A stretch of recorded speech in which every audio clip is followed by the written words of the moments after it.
হয় বন্ধুসকল, যুদ্ধই সকলোবোৰ শেষ কৰি পেলালে। আমাৰ যি ইণ্ডিয়া পাকিস্তানৰ যিখন কাজিয়া যুদ্ধ হ'বলৈ হৈ আছে, সেইকাৰণে আজি অসমত মানে সকলো ঠাইতে 10 মে'ৰ পাছৰ পৰা বিহু অনুষ্ঠানসমূহ বন্ধ কৰা হৈছে। এই মুহূৰ্তৰ এটা ডাঙৰ নিউজ, ৰাজ্যৰ সকলো বিহুৰ অনুষ্ঠান বাতিল কৰা হৈছে।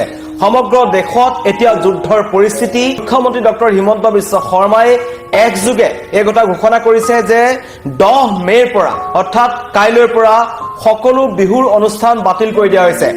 সকলো ঠাইতে বিহু এতিয়া বন্ধ হ'ব। আমি বহুত কষ্ট কৰি আছিলোঁ, আমাৰ গাঁৱৰ বিহুখনৰ কাৰণে আমি বহুত কষ্ট কৰিছিলোঁ। আমি গোটেই ল'ৰাখিনি এতিয়া বহুত মানে মনটো বেয়া। তো এনেকুৱা যুদ্ধ মানে কেনেকৈ হ'ল ভবাই নাছিলোঁ কেতিয়াও।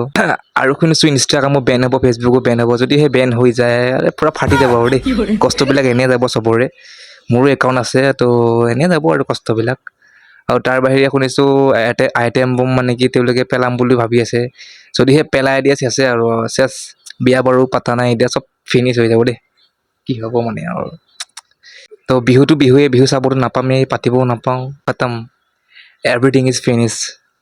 বাৰু এইবোৰ বাদ দিয়া, যি হৈছে হ'ব দিয়া। ইণ্ডিয়ানো আমি জিকিম, কাৰণ পাকিস্তানৰ ওচৰত সেইখিনি দমেই নাই।